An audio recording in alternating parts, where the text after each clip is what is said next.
Anda bercerita jika dia baru saja mendapatkan teguran dari kepala sekolah, yang menerima laporan dari pengawas sekolah, yang melakukan supervisi saat ia mengajar.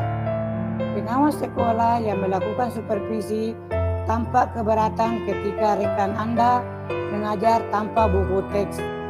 Rekan Anda mengajar dengan memanfaatkan sumber belajar lainnya. Ketika diingatkan pengawas tersebut, rekan Anda menyampaikan jika ia tetap mengacu pada kurikulum walaupun tidak menggunakan buku teks. Pengawas tersebut tampaknya tersinggung dan memberikan laporan tentang hal itu kepada kepala sekolah. Bagaimana Anda menyikapinya?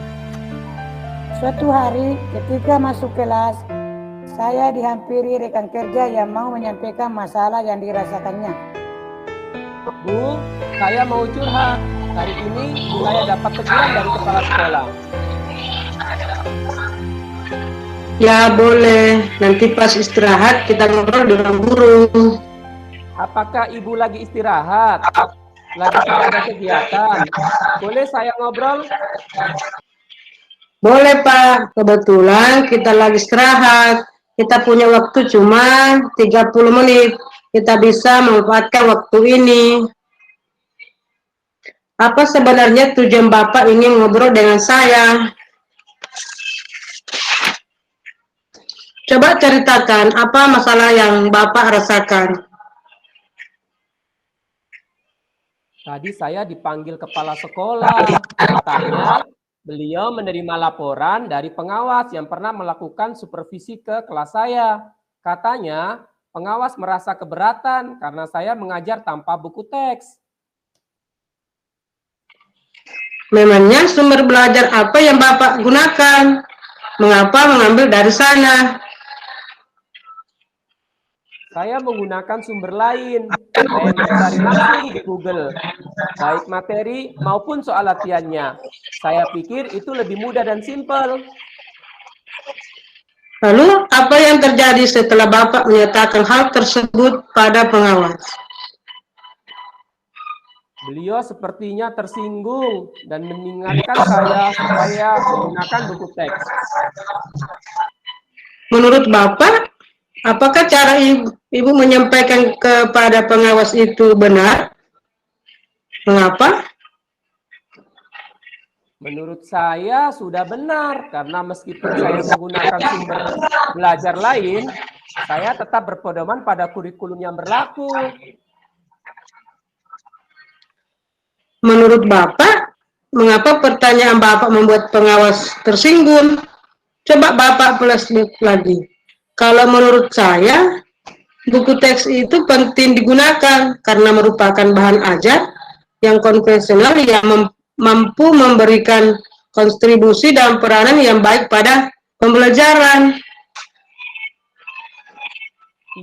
Iya Bu, saya paham. Saya sadar cara penyampaian argumen saya kepada pengawas kurang tepat. Dari masalah yang Bapak hadapi, sekarang hal apa yang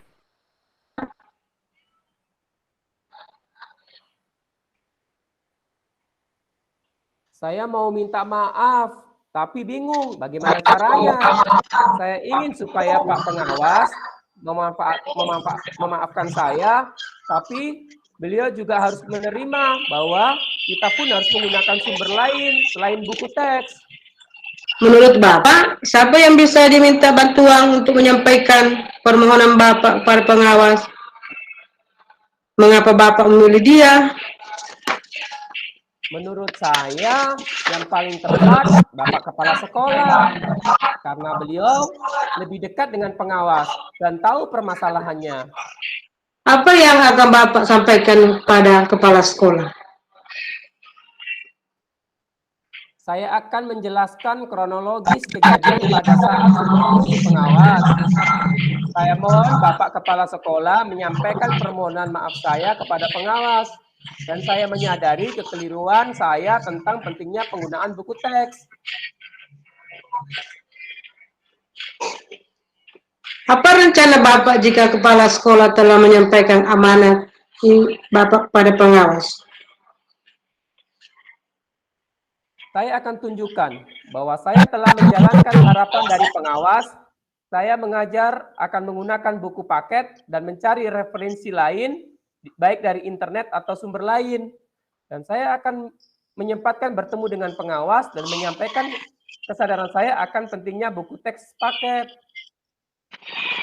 Saya setuju. Kira-kira kapan Bapak akan menemui kepala sekolah dan meminta bantuannya lebih cepat, lebih baik agar masalah Bapak cepat beres? Insya Allah, Bu. Setelah selesai pelajaran, saya akan menghadap kepala sekolah.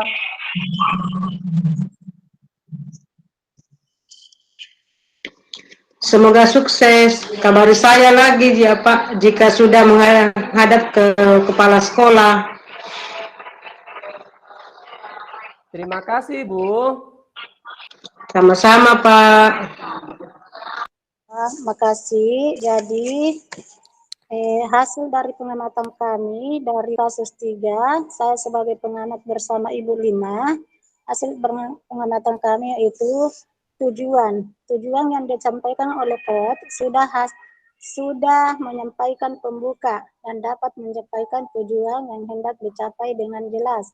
Dan sedangkan identifikasi memberikan pertanyaan-pertanyaan dan umpan balik yang mengarah kepada identifikasi potensi koci, pertanyaan sudah bersifat terbuka dan mampu mengeksplorasi koci, memberikan respon dengan lancar, potensi dan alternatif solusi tergali. Coach aktif memberikan tanggapan dan umpan balik. Sedangkan rencana aksi memberikan pertanyaan-pertanyaan dan umpan balik, Coach sudah mampu memberikan pertanyaan dan pengambilan keputusan. Keputusan mandiri oleh Coach. Coach membuat Coach mengeksplorasikan jawaban sehingga menjadi jawaban yang lebih spesifik. Nah, mengenai tanggung jawab, Coach sudah mengarahkan Coach membangun komitmen Coach sendiri setelah dapat membuat komitmen secara mandiri yang berbasis tirta. Nah, demikian dari pengamatan kami pada kasus 3. Assalamualaikum warahmatullahi wabarakatuh.